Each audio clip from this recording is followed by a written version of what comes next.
After I refused to marry my fiancé without a prenup, she said, "You're no better than your ex, maybe worse." When I tried to explain my past, she cut me off and said, "Cry me a river. You'll never find someone like me again." I stayed silent. That was 2 years ago. Today, she's begging for a job recommendation on LinkedIn, under a new name. When I first met my wife, Megan, she was so perfect that she made me believe in love again. Because not only was she extremely beautiful, but also did volunteer work at a pediatric hospice and worked as a pro bono lawyer for disabled people whose benefits were cut and were facing homelessness. Literally perfect. I proposed to her after just a year of dating, and when she said yes, it felt like my heart had wings.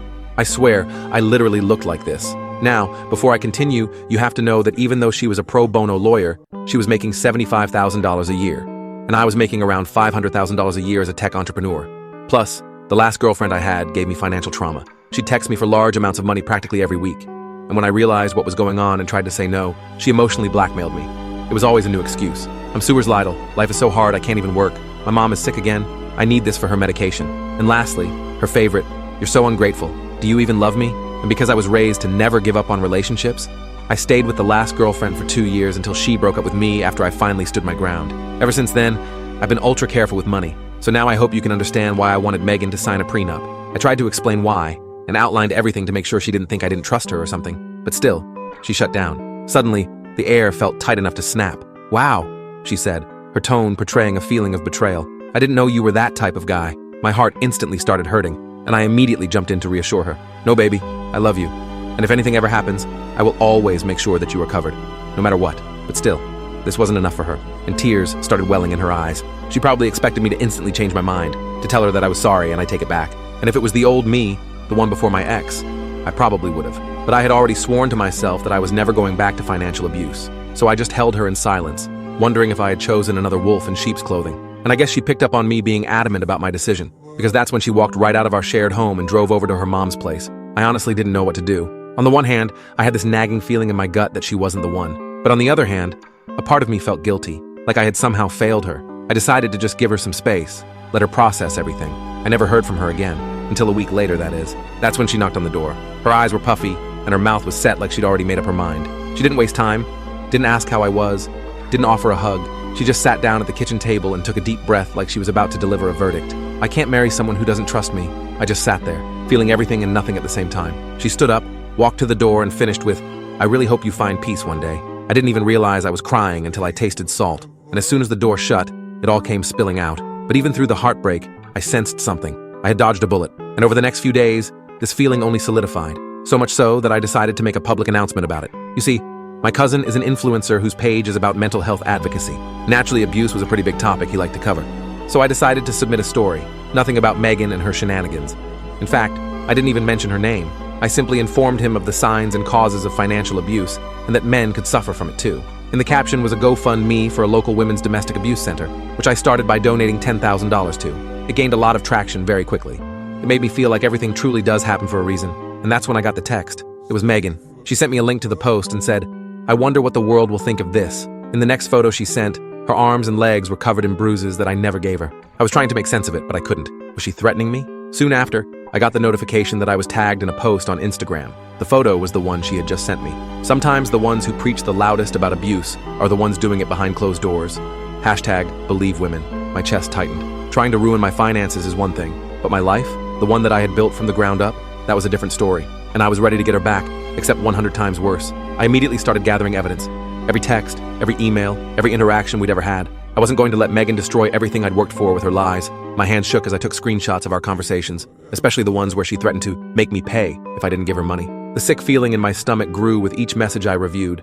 Memories of our 3-year relationship now tainted by her vindictiveness. I organized everything chronologically, adding timestamps and notes to provide context, creating a digital paper trail of her escalating behavior. After 3 hours of compiling evidence, my eyes burning from staring at screens, I made my own post. I didn't attack her or call her names. I simply shared the truth with receipts to back it up. Screenshots of her demanding money, first asking for loans that were never repaid, then outright demanding cash. Her threats when I refused. The timeline of our relationship ending and her escalating behavior. I even included the audio recording from when she showed up at my apartment at 2 a.m., pounding on the door and screaming that she'd ruin me if I didn't take her back, her words slurring from whatever she'd been drinking that night. The response was immediate and overwhelming. People who had initially believed her accusations started questioning her story. Friends messaged me privately saying they'd noticed red flags in her behavior before, but had been afraid to mention them. My post was shared hundreds of times across multiple platforms, and the tide of public opinion shifted dramatically. Some of her closest allies even reached out to apologize for believing her without hearing my side. Megan didn't take this well. She created fake accounts to harass me online, leaving vicious comments on everything from my professional profiles to old vacation photos. She called my workplace and told my boss I had stolen from previous companies, forcing me to have an uncomfortable conversation with my manager. She even contacted my parents with wild stories about me having substance problems, causing my mother sleepless nights until I could convince her it was all fabrication. But each time, I documented everything and added it to my growing file of evidence, the folder on my desktop expanding like a digital tumor I couldn't excise. The final straw came when I walked out to my car one morning and found all 4 tires slashed, the rubber hanging in ribbons from the rims. A note under the windshield wiper simply said, "Pay up or worse next time," written in the looping handwriting I recognized all too well from birthday cards and love notes she'd once given me. I called the police, filed a report, and used the evidence I'd gathered to get a restraining order against her. The officer who took my statement looked through my evidence file and remarked he'd rarely seen such thorough documentation of harassment. With the legal protection in place, things started to calm down. The constant notifications from unknown accounts slowed to a trickle. I could answer my phone without my heart racing. But then mutual friends began reaching out with their own Megan stories, as if her targeting me had opened a floodgate of shared experiences. Jordan told me how she'd borrowed his car and returned it with a dent in the passenger door, then denied responsibility despite the fresh damage. Morgan shared screenshots of Megan asking to borrow money with no intention of paying it back, always with some emergency that later proved false. Even her former roommate Linda contacted me about how Megan had stolen her clothes and denied it, despite being caught wearing them at a party they both attended. And as these stories spread through our social circle like wildfire, Megan's support network shrank rapidly. I heard through mutual friends that she lost her job after showing up at my workplace and causing a scene despite the restraining order, screaming accusations across the lobby until security escorted her out. Her roommate kicked her out after discovering she'd been using her credit card without permission to buy designer clothes. Within 2 months, Megan had burned nearly every bridge she had, leaving her isolated and increasingly desperate. I didn't feel good about her downfall. Despite everything, I remembered the good times we'd had before things went bad. Weekend trips to the coast, cooking elaborate meals together, the way she could make me laugh even on my worst days. When I heard she was struggling to find work because of her reputation, I anonymously helped her get an interview at a friend's company across town. I made sure my friend knew nothing about our history, just that she needed a chance. It was the kind of thing the old Megan would have appreciated. To my surprise, Megan got the job and seemed to be turning things around. She started seeing a therapist and even made public apologies on social media for her past behavior and poor choices. She didn't name me specifically, but it was clear who she was talking about. For a while, it seemed like she was genuinely changing, and I allowed myself to hope that perhaps the worst was behind us both. During this time of relative calm, I met Quinn at a friend's birthday party.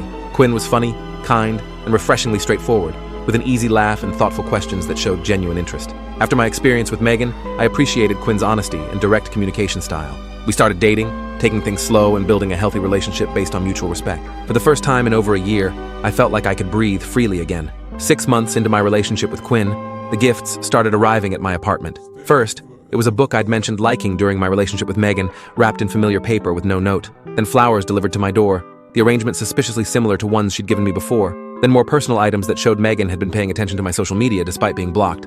A coffee mug from a brand I'd recently posted about. A vinyl record from a band Quinn and I had seen in concert. I never acknowledged the gifts, hoping she'd stop, but each delivery sent a chill down my spine. She didn't stop. Instead, she escalated by showing up at restaurants when Quinn and I were having dinner, claiming it was just a coincidence while staring at us from across the room.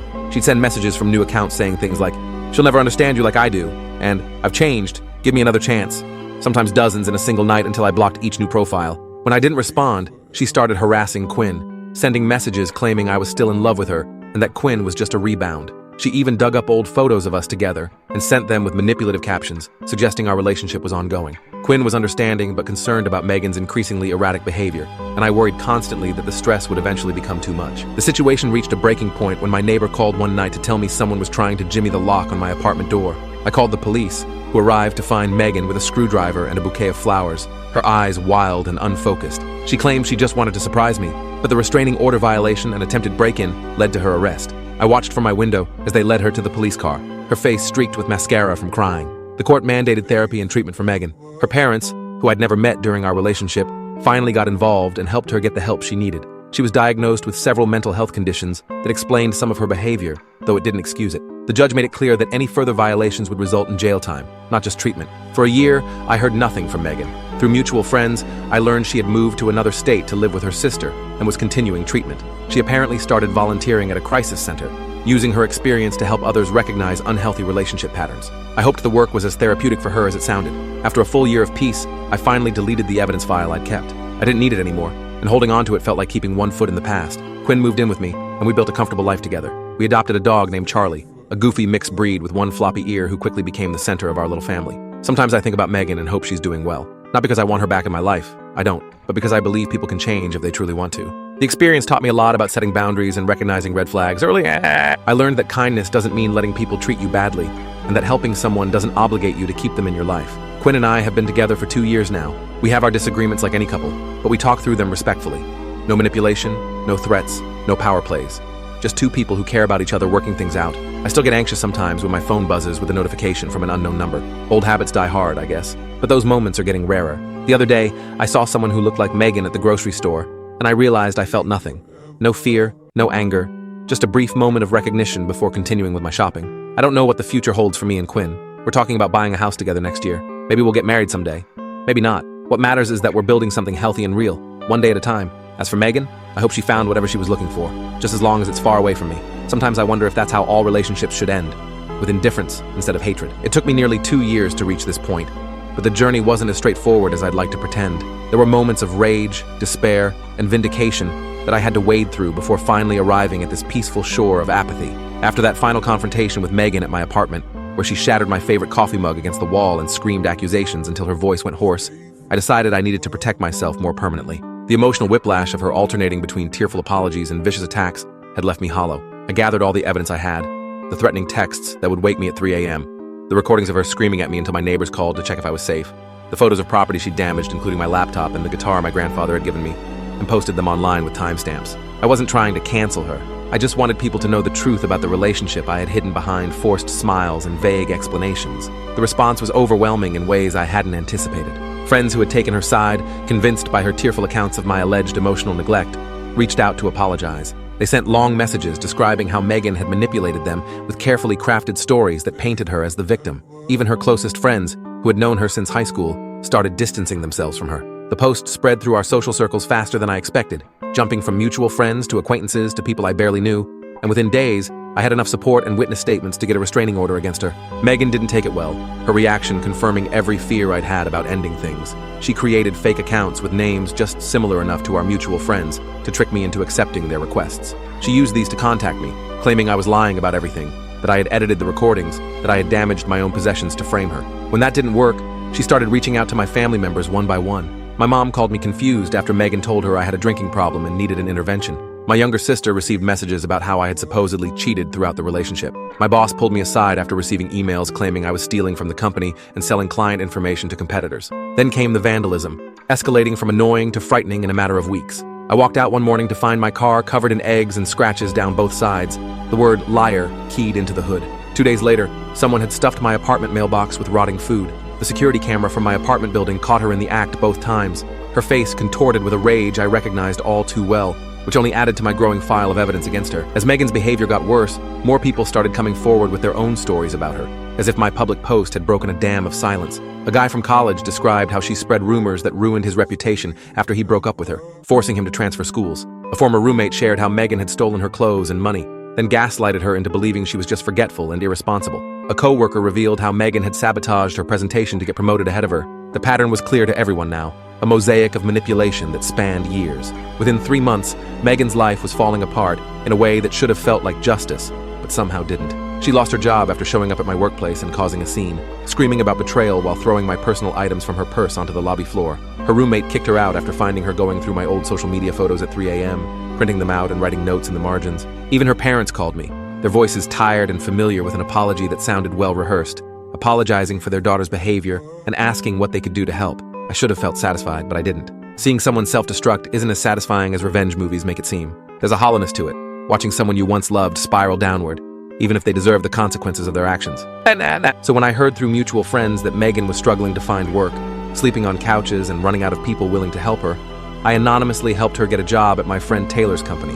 Taylor knew the situation, but agreed to give her a chance as long as she never knew I was involved. I told myself it was closure, not kindness. For a while, things improved. Megan started therapy and even posted a public apology on social media, acknowledging her behavior without naming me specifically. She seemed to be getting better, attending group sessions for anger management and reconnecting with family members who had distanced themselves. I was happy to move on with my life, especially after meeting Quinn at a friend's housewarming party. Quinn was everything Megan wasn't: calm, secure, respectful of boundaries. For the first time in years, I felt safe enough to be vulnerable again. Then the gifts started arriving at my door. Small things at first. Books I had mentioned liking years ago, my favorite snacks from that specialty store across town, handwritten notes about reconnecting and second chances we deserve. I ignored them, hoping she would stop, but they kept coming with increasing frequency.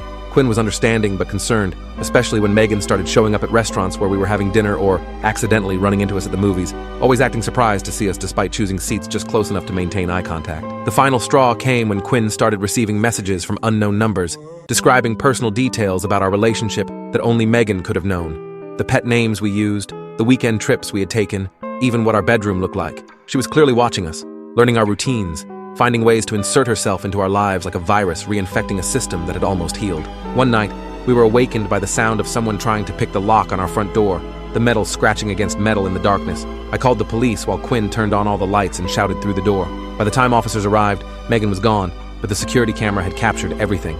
Her determined expression as she worked on our lock, the small bag she carried that we later learned contained duct tape, rope, and a knife. This time, the consequences were serious. Megan was arrested for attempted breaking and entering, violation of the restraining order, and harassment. The judge ordered mandatory psychiatric treatment and monitoring. Part of me felt guilty, wondering if I could have helped her earlier, but a bigger part felt relief washing over me like cool water. For 6 months, we heard nothing from her. Then I received a letter from a treatment center in another state.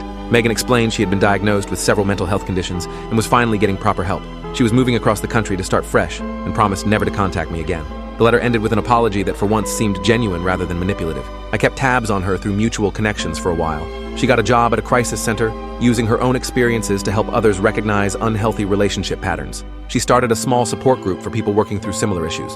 From a distance, she seemed to be channeling her intensity into something positive. After a year without any contact or incidents, I deleted the evidence file I had kept. It felt like closing a chapter that had gone on too long. Quinn and I celebrated with a weekend trip to the beach, where we talked about our future without Megan's shadow hanging over us. We found a small house with a yard big enough for the dog Quinn always wanted.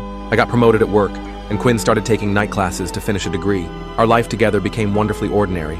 Weekend brunches, arguing about whose turn it was to do laundry, planning vacations we couldn't quite afford yet.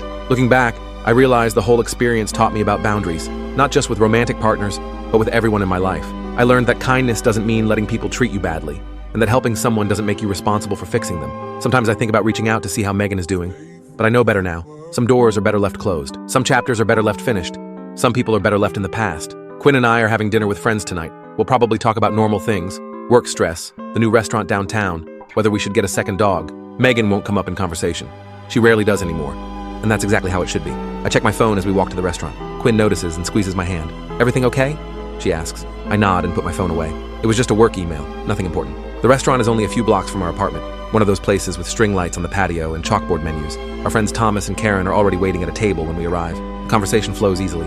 Thomas talks about his promotion at work. Karen shows us pictures of her new puppy. Quinn mentions the hiking trip we're planning next month. Normal life stuff, good stuff. I'm halfway through my meal when my phone buzzes again. I ignore it at first, but when it buzzes 3 more times in quick succession, I excuse myself to check. 4 new notifications from Facebook, all comments on a photo I was tagged in last week. A picture of Quinn and me at her brother's wedding. My stomach drops when I see the username. It's not Megan's account, but I recognize her writing style immediately. She's created a fake profile with the name Elizabeth J. The comments are subtle enough that others might not notice anything strange, but I know they're meant for me. Such a cute couple. Hope you're happy with your second choice. Quinn looks nice, but doesn't she look a bit like someone else we know? Remember that time at the lake house? Good memories. Wonder if Quinn knows about your past. I block the account immediately and return to the table. Quinn gives me a concerned look, but I shake my head slightly. Not now, not here. Later that night, after we get home, I tell Quinn about the comments. She's known about Megan from the beginning of our relationship. Not every detail, but enough to understand why I'm worried. Should we report it? She asks. I'm already pulling up screenshots and saving them to the folder I hoped I'd never have to open again. Evidence. I labeled it back when things first got bad with Megan. I thought I was being paranoid then. Now I'm glad I kept it. The next morning, I contact a lawyer friend who helps me file for a restraining order. I also post publicly about what's happening, with time-stamped screenshots showing Megan's pattern of harassment. I'm careful to stick to facts, no emotional language. Just evidence. Support comes quickly. Friends I haven't heard from in years message me with their own Megan stories. Apparently, I wasn't the first person she fixated on, just the most recent. The public opinion shifts firmly in my favor, and the restraining order is granted without much trouble. I think that will be the end of it. I'm wrong. Megan creates more fake accounts.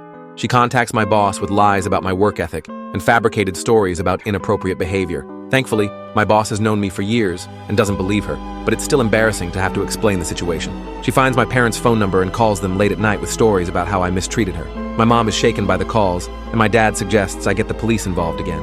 The final straw comes when I walk out to my car one morning and find all 4 tires slashed. There's no note, no proof it was Megan, but the timing is too perfect to be coincidence. The apartment complex has security cameras, and sure enough, they catch her in the act. I add the footage to my evidence folder and file a police report. Word gets around. Mutual friends start distancing themselves from Megan. I hear through the grapevine that she lost her job after showing up drunk and making a scene about me, though we haven't worked together in years. Her roommate kicks her out after finding a wall of photos of me in her bedroom. She's spiraling, and while I don't wish her ill, I can't help feeling relieved that people are finally seeing what I saw. Then something unexpected happens. A mutual friend, Jordan, reaches out to me. He tells me Megan is homeless, staying on friends' couches but running out of options. Her behavior has burned too many bridges. He asks if there's anything I can do to help. My first instinct is to say no. After everything she's done, why should I help her? But then I remember the Megan I first met, before things got bad. She was funny and kind. Something broke in her. And while that's not my fault or my responsibility to fix, I can't just do nothing. I contact an old college friend who runs a small marketing firm in another city. I don't mention Megan by name, just say I know someone with the right qualifications who needs a fresh start. He agrees to interview her, and to my surprise, he hires her. Megan moves away. I hear through mutual friends that she's started therapy. She makes public apologies on social media, not just to me, but to others she's hurt. She seems to be getting better, finding stability. I'm genuinely happy for her. 6 months pass without incident. Quinn and I move in together officially. We adopt a dog, a scruffy terrier mix we name Bandit. Life is good. Then the gifts start arriving. First, it's a book left on my car, one Megan and I had talked about years ago.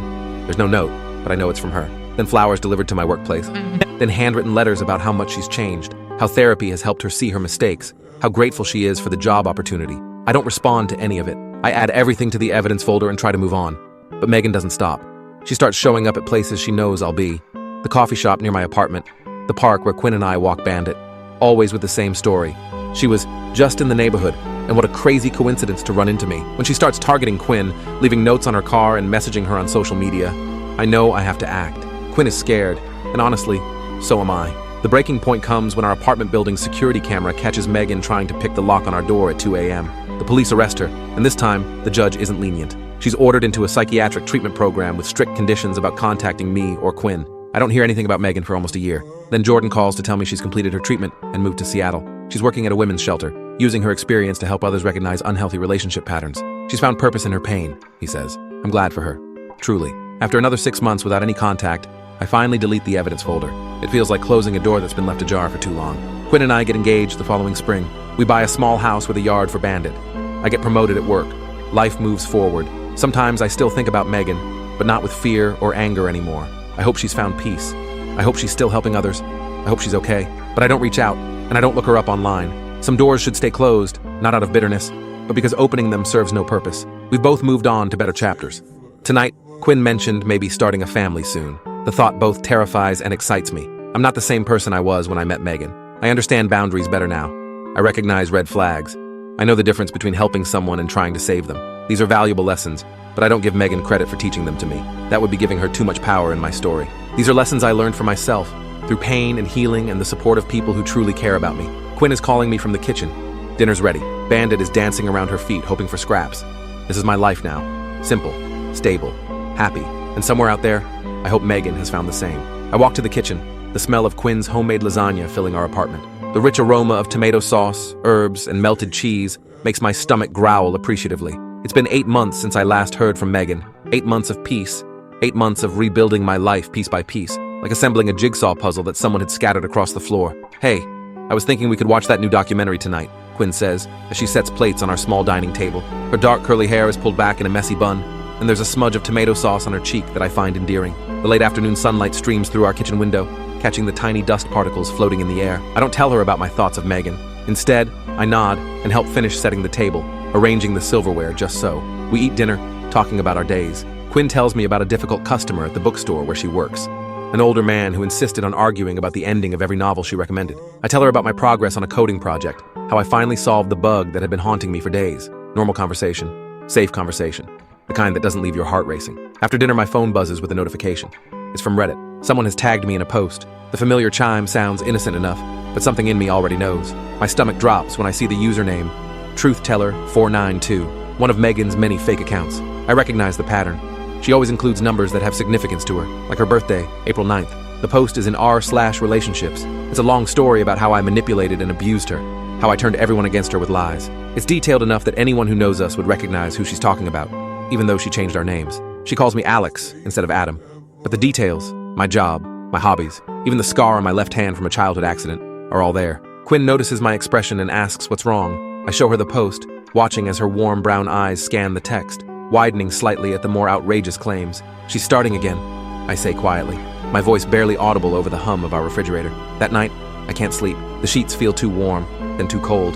Quinn's gentle breathing beside me usually soothes me, but not tonight. I get up and go to my computer. I still have the folder, the one labeled Evidence.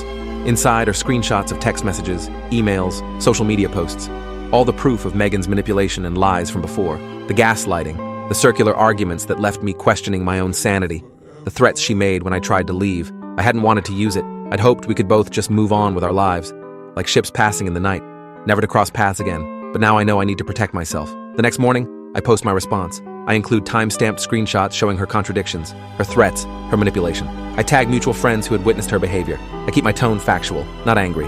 I refuse to stoop to her level of emotional manipulation. Within hours, the tide of public opinion shifts. People who had started to believe her story now see the truth. Some send me private messages of support. Others publicly call her out. The notification bell on my phone won't stop chiming. I file for a restraining order that afternoon. The evidence is overwhelming, and it's granted quickly. The courthouse is cold and impersonal, but I feel a weight lift when the judge signs the order. I think that will be the end of it. I'm wrong. 3 days later, my boss calls me into his office. The walk down the hallway feels like walking to an execution. Someone has been emailing the company claiming I stole code from a previous job. The emails come from different addresses, but I know it's Megan. The writing style, the specific accusations, it's all her. Thankfully, my work speaks for itself. My boss trusts me, and I show him the restraining order. He promises to block the email addresses and ignore any future accusations. His hand on my shoulder is reassuring, but I still feel exposed, vulnerable. That weekend, I visit my parents. They seem uncomfortable when I arrive, exchanging glances when they think I'm not looking. My mom finally admits that they've been getting strange phone calls from a woman claiming to be worried about my mental health. The woman said I was making up stories about an ex-girlfriend and becoming paranoid. I explain everything to them, showing them the evidence folder. They believe me, but I can see the worry in their eyes. Not about me being unstable, but about how far Megan might go. My father, usually stoic, suggests I consider moving to another state. The fact that he's this concerned tells me everything. I get my answer the next morning when I find my car with slashed tires and liar scratched into the paint. The morning dew makes the scratches glisten, like fresh wounds. I call the police. They take pictures, file a report, and I show them the restraining order and the evidence folder. They promise to patrol my neighborhood more frequently, but we all know they can't watch 24/7. The officer's sympathetic look tells me he's seen this before, and that it rarely ends well. I install security cameras at my apartment. Quinn is scared but supportive. She stays with a friend for a few nights until we feel safer. The apartment feels empty without her, and I jump at every sound. The final straw for Megan comes a week later. She creates another post, this time with even wilder accusations. But now, people are ready. Mutual acquaintances comment with their own stories about her manipulation. Former friends share screenshots of her contradicting herself. Someone even posts video of her vandalizing my car caught on a neighbor's security camera. The footage is grainy but unmistakable. Her distinctive walk, the red jacket she always wears. Her social media accounts go quiet after that. I hear through mutual friends that she's lost her job after her boss saw the posts. Her roommate kicked her out after learning about her behavior. She's staying with her parents in another state. I should feel vindicated, but mostly I feel tired. For months, there's silence. I start to relax. Quinn moves in permanently. We adopt Bandit, a scruffy terrier mix from the local shelter. Life settles into a comfortable routine. Morning coffee, work, evening walks with Bandit, weekend brunches at the cafe around the corner. The simple pleasures I once took for granted now feel precious. Then I get an email from a former co-worker. Megan is looking for work in their industry. She seems different, they say. Calmer. She's been seeing a therapist. She's made public apologies on social media for her past behavior, without naming names. Despite everything, I feel a twinge of sympathy. I know what it's like to hit bottom, to need a second chance, to wish someone would just believe in you. I don't contact her directly. That would violate the restraining order. And honestly, I don't want to open that door. But I do send an anonymous recommendation to a company looking for someone with her skills. I don't lie about her abilities. She is talented. I just give her the opportunity to prove herself. It's a mistake. 2 weeks later, flowers arrive at our apartment. The card says, "Thank you for believing in me. I knew you still cared." The handwriting is unmistakable, looping and precise. There's no name, but I know who they're from. I throw them away and don't respond. More gifts follow. Books left on my car. Notes sent to my work. She's figured out that I helped her get the job, and she's misinterpreted it completely. Then she starts showing up places. The coffee shop where Quinn and I have breakfast on Saturdays. The park where we walk Bandit. Always at a distance, never approaching, but watching.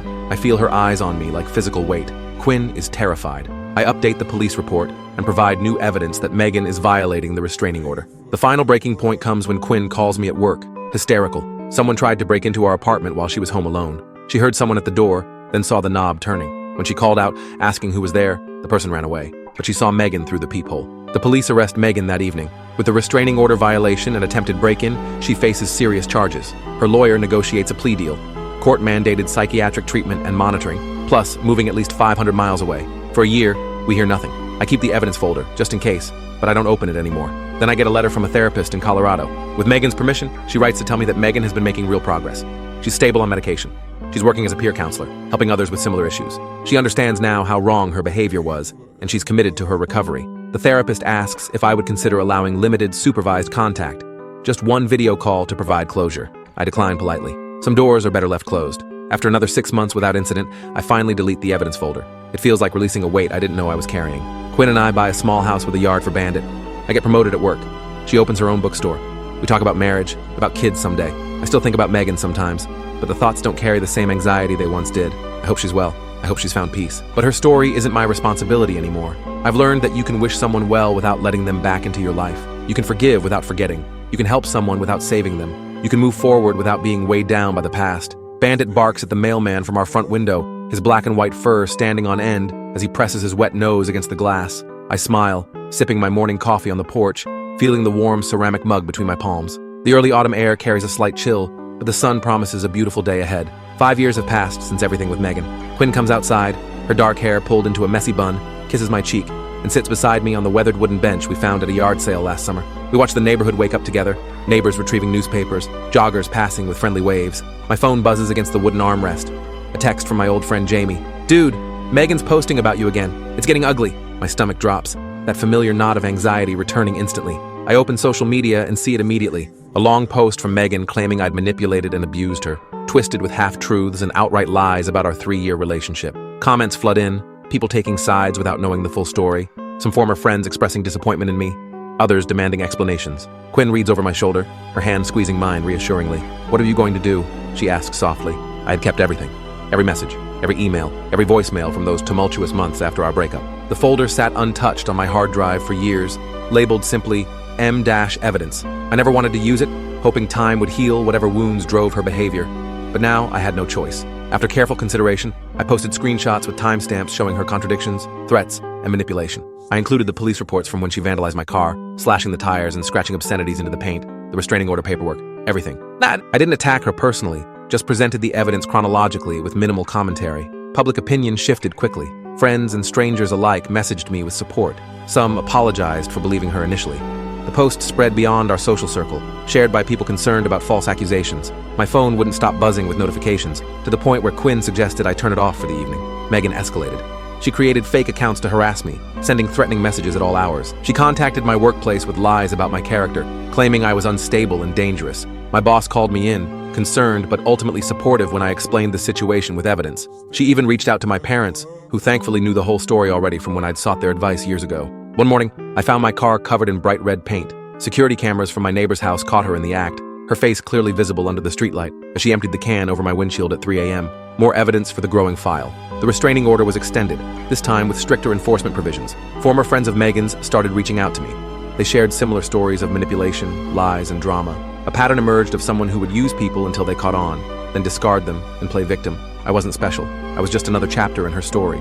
Another person who had eventually seen through the facade. Her life began falling apart. She lost her job at the marketing firm when her boss discovered she'd been using company time and resources to harass me. Friends distanced themselves as her behavior became more erratic. Her social media filled with increasingly paranoid posts. She was evicted from her apartment after multiple noise complaints from neighbors during her late-night rants about me, some of which she'd live-streamed. Despite everything, I felt bad for her. She clearly needed help beyond what restraining orders and public exposure could provide. Through a mutual acquaintance, I anonymously helped her get a job at a bookstore across town, putting in a good word with the owner who was looking for someone with her background in literature. I made sure she never knew it came from me. I heard she started therapy, made public apologies to several people she'd hurt, including a vague one that seemed directed at me without naming me. For a while, things were quiet. Quinn and I settled into our routine. We adopted a second dog, a calm, older girl named Daisy, who balanced out Bandit's energy with her gentle golden retriever patience. Life was good, our small apartment filled with laughter and the comfortable silence of contentment. Then the gifts started arriving. Books delivered to my office, always my favorite authors. My favorite snacks left on my car, still in store packaging. Notes with inside jokes only Megan would remember, written in her distinctive looping handwriting. I never responded, hoping she'd lose interest if I didn't engage. She showed up at my favorite coffee shop when I was there with Quinn one Saturday morning. She acted surprised to see us, chatted like we were old friends, complimenting Quinn's earrings while subtly mentioning memories from our relationship. Quinn was polite but confused, her smile not quite reaching her eyes. I explained everything on the drive home, watching Quinn's knuckles whiten as she gripped the steering wheel. The gifts became more frequent. She'd wait outside my office building, pretending to bump into me. She found Quinn's workplace and sent her messages about stealing me and how temporary their relationship would be. Quinn was understandably upset, but stood by me with remarkable patience. We documented everything, adding to the file that I'd hoped would never grow again. One night, we heard scratching at our front door around midnight. Through the peephole, I saw Megan trying to pick the lock, muttering to herself. We called the police. They arrived quickly and arrested her, finding lock-picking tools and a disturbing journal in her possession. The evidence file came in handy again during the hearing. The court mandated treatment for her. She spent 6 months in a mental health facility specializing in personality disorders. Her parents reached out to apologize to me and Quinn, inviting us for coffee at a neutral location. They seemed genuinely sorry and concerned for their daughter, showing me photos of a smiling, carefree Megan from childhood. I told them I hoped she got the help she needed, and meant it. After her release, Megan moved to another state, somewhere in the Pacific Northwest. Through mutual connections, I heard she was doing better. She started a support group for people with similar issues, drawing on her own experiences. She seemed to be channeling her experience into something positive. I was genuinely happy for her, feeling a weight lift from my shoulders. A year passed with no contact, then another. I kept the evidence file just in case, but stopped checking for updates about her life. One day, while cleaning up digital clutter, I realized I hadn't thought about her in months. After backing it up to a secure cloud location, I deleted the file from my daily computer. Quinn and I got married in a small ceremony with close friends and family in a botanical garden near our hometown. Jamie was my best man. He joked during his speech about how he'd been there through everything, and how happy he was that I found someone who brought out the best in me. Quinn looked radiant in her simple white dress, her vows making me tear up despite my best efforts. We bought a house with a bigger yard for the dogs, a 1950s bungalow that needed work, but had good bones, according to the inspector. Quinn's bookstore became successful enough to open a second location across town.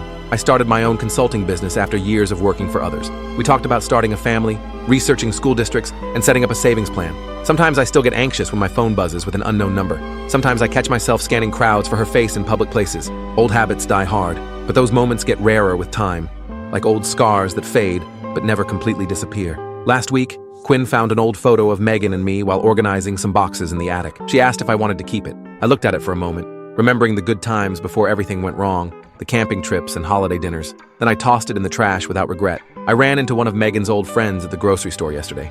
She told me Megan got married, had a baby, seemed happy. I was glad to hear it. We all deserve second chances and the opportunity to grow. Life isn't perfect. Quinn and I argue sometimes about household chores and finances. Work gets stressful. The dogs destroy things when left alone too long.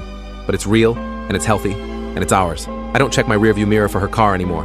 I don't worry about what she might do next. I've stopped bracing for the next crisis. Sometimes people ask why I didn't press more charges, why I helped her get a job, why I didn't expose her publicly sooner. The truth is complicated. I wanted peace more than revenge. I wanted her to get better, not suffer more. I wanted to move on. Quinn understands this about me. She says it's both my best quality and my biggest weakness. She's probably right. Yesterday, we found out Quinn is pregnant. We're terrified and excited. I think about the kind of parent I want to be, the lessons I want to teach our child about boundaries, about kindness, about standing up for yourself while still having compassion for others. I've learned that healing isn't linear. Some days are harder than others. But I'm not looking back anymore. I'm looking forward, to our growing family, to our next chapter. The past doesn't disappear. It shapes us, but it doesn't have to define us. Bandit and Daisy are curled up together on the couch. Quinn is reading a book, her free hand resting on her stomach. This is my life now, and it's enough.